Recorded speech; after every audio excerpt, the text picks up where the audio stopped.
আমাৰ বেচিক্যালি 105 গৰাকী খেলুৱৈ যাব অসমক ৰিপ্ৰেজেণ্ট কৰি ৰাফলি এবাউট 18 ডিচিপ্লিনছত আমি আমাৰ খেলুৱৈ পাৰ্টিচিপেট কৰিব 30 গৰাকী আমাৰ অফিচিয়েল যাব কিন্তু ইম্পৰ্টেণ্ট কথাটো হ'ল যে ইউথ গেমছত আগতে ইমানগাল ডিচিপ্লিনত আমাক ৰিপ্ৰেজেণ্ট কৰা নাছিল কিন্তু এইবাৰ আমি ক'ৰ যেনেকুৱা ডিচিপ্লিন আছে স্পৰ্টছ চুইমিং যেনে মই ক'লোঁ fencing cycling weight lifting volleyball judo kabaddi এইবোৰ গেমছতে আমাৰ ল'ৰা ছোৱালী এনে কালিয়ানী পাতটোত বাৰু পাইছে যোনটো এটা ইণ্ডিজিনাছ আৰু বাকীবোৰ কণ্টেক্ট স্পৰ্ট ইণ্ডিজিনাছ সেইবোৰতো আছে কিন্তু আমি ভাল পাইছোঁ এইটো ভাবি পেলাই যে আমাৰ ল'ৰা ছোৱালীবোৰে এনেকুৱা কাৰণ চিলেকশ্যন প্ৰচিডিউৰটো অকণমান ডিফিকাল্ট স্কুল গেমছ ফেডাৰেশ্যনৰ যোগেদিও মানুহ আহে সেইকাৰণে এইবাৰ আমি অকণমান যদি আমাৰ নম্বৰ অফ পিপল খুব কম 105 আছে মই ভাবোঁ যে সিহঁতক লৈ পেলাই আমাৰ ফিউচাৰটো আমি গঢ়ি তুলিব পাৰিম মই ইতিমধ্যে তেওঁলোকে কথা পাতোঁতে আপোনালোকে গম পাইছে মই কেইজনমানৰ নামটো লৈছোঁ আৰু মই কৈছোঁ যে খেল মহাৰণৰ পিছত আপোনালোকে ইতিমধ্যে গম পাব আমি এতিয়া অফিচিয়েলি কথাখিনি ক'ব বিচৰা নাই কিন্তু খেল মহাৰণৰ পিছত কিছু হ'লেও এটা ট্ৰেকশ্যন এটা অন্য ধৰণৰ ট্ৰেকশ্যন এইবাৰ আমাৰ হৈছে খেল মহাৰণ 2ৰ পিছত এতিয়া স্কাউটছে আহি পেলাই বাহিৰৰ পৰা আহি পেলাই বেংগলোৰ মুম্বাইৰ পৰা আহি পেলাই তেওঁলোকে ভাল ল'ৰা ছোৱালী পোৱা বুলি কৈছে সিহঁতক লৈ কিবা এটা তেওঁলোকে প্লেন কৰি আছে আৰু আমাৰ কথাটো হ'ল তেওঁলোকৰ প্লেনটো যদি ফেইল হয় তেতিয়াহ'লে আমি তেওঁলোকক লৈ পেলাই আগবাঢ়ি যাম মই আজি জয়ন্তকো কৈছোঁ জয়ন্ত আছে ইয়াতে তেওঁলোকক কৈছোঁ আৰু যিখিনি কোচ আছে যে আমি অ'পেন কনভাৰ্চেশ্যন কৰিব লাগে মই এজন ব্যুৰ'ক্ৰেট মই নাজানো মই 2 বছৰ ধৰি আছোঁ মই খেল সম্পৰ্কে মোৰ কোনো বেছি জ্ঞান নাই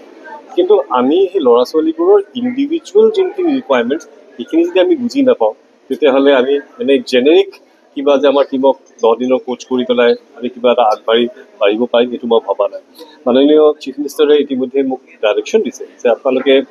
গম পায় বোধহয় বাজেট স্পীচতো আছিল যে 500 গৰাকী এনেকুৱা ল'ৰা ছোৱালী আপোনালোকে অসমৰ পৰা উলিয়াই আনিব লাগিব থ্ৰু দ্য খেল মহাৰণ প্ৰচেছ যাক লৈ পেলাই আমি সুকীয়া এটা নীতি বা সুকীয়া এটা পলিচি আমি নিৰ্ধাৰিত কৰিব পাৰোঁ আমি সেই প্ৰক্ৰিয়াটোত আমি ইতিমধ্যে আমি মানে পাৰ্চিয়েলি আমি ৰিপৰ্টটো আমি প্ৰিপেয়াৰ কৰিছোঁ আৰু মাননীয় মুখ্যমন্ত্ৰী মহোদয় যেতিয়া আমাক সময়টো দিয়ে আমি তেওঁৰ সন্মুখত এই বস্তুটো প্ৰস্তুত কৰিম আৰু মই আশা কৰিছোঁ যে নেক্সট 2 yearsত আপোনালোকে এইটো ক্লিক কৰিব বিচৰা নাই কিন্তু চি এম ছাৰে যি ধৰণৰ মানে ফ'কাছটো দিছে স্পৰ্টছৰ ওপৰত মই ভাবোঁ অসমে ভাল পাৰফৰ্ম কৰিব পাৰিব আপোনালোকে জানে এইবাৰ for the first time Indian national hockey উইমেনছত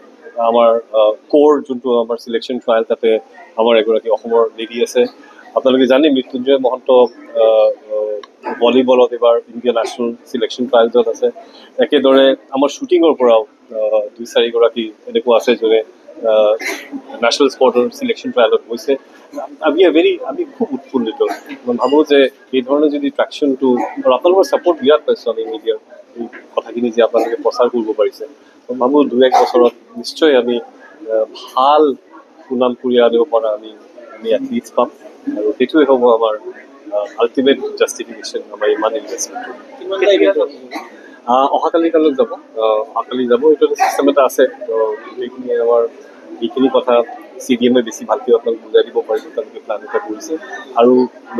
হয়তো আমিও যাব পাৰোঁ টুৱাৰ্ডছ দিয়ে বা মাজত চাই আহিম ল'ৰা ছোৱালীবোৰে কেনেকৈ পাৰ্টিচিপেট কৰি আছে কিন্তু আইডিয়াটো হ'ল যে তেওঁলোকে এটা ভাল প্লেটফৰ্মত এটা পাৰফৰ্ম কৰে কিমানটা ইভেণ্টৰ কাৰণে ৰাফলি এবাউট 18 নেকি 17 ডিচিপ্লিনছত মই কৈছিলোঁ মেডেলটো আছে বাৰু আমাৰ কাৰণ SGFIত আমাৰ খুব ভাল পাৰফৰ্মেঞ্চ হৈছে না আমাৰ ৰুটটো সেইটো মই ভাবোঁ খুব ভাল পাৰফৰ্মেঞ্চ হৈছে তেওঁলোকে ভাল পাৰফৰ্ম কৰিব কিন্তু আল্টিমেটলি এটা কথা মেডেলৰ ওপৰত যদি আমি বেছি ফ'কাছ কৰোঁ আমাৰ সেই স্পিৰিটটো ভাঙি যায় ল'ৰা ছোৱালীবোৰে এইটো ফিল কৰিব নালাগে যে মই মেডেল আনিব পৰা নাই সেইকাৰণে মই ইমান ভাল খেলুৱৈ নহয় চ' অকণমান এটা নিউট্ৰেল মেছেজ আমি দিব বিচাৰিছোঁ ফিজিকেল এডুকেশ্যন বিষয়ত ডিগ্ৰী পাঠ্যক্ৰমৰ কাৰণে অসম তথা উত্তৰ পূৰ্বাঞ্চলৰ প্ৰথমখন শিক্ষানুষ্ঠান অভিৰুচি ইনষ্টিটিউট অৱ ফিজিকেল এডুকেশ্যন 2 বছৰীয়া ফিজিকেল এডুকেশ্যনৰ BPEd পাঠ্যক্ৰম আৰু 4 বছৰীয়া BPES পাঠ্যক্ৰমৰ বাবে নামভৰ্তি চলি আছে বিতংকৈ জানিবৰ বাবে আজি যোগাযোগ কৰক যোগাযোগৰ নম্বৰসমূহ হৈছে 9435100098 7002233540 88765210988 website www.aipguwahati.in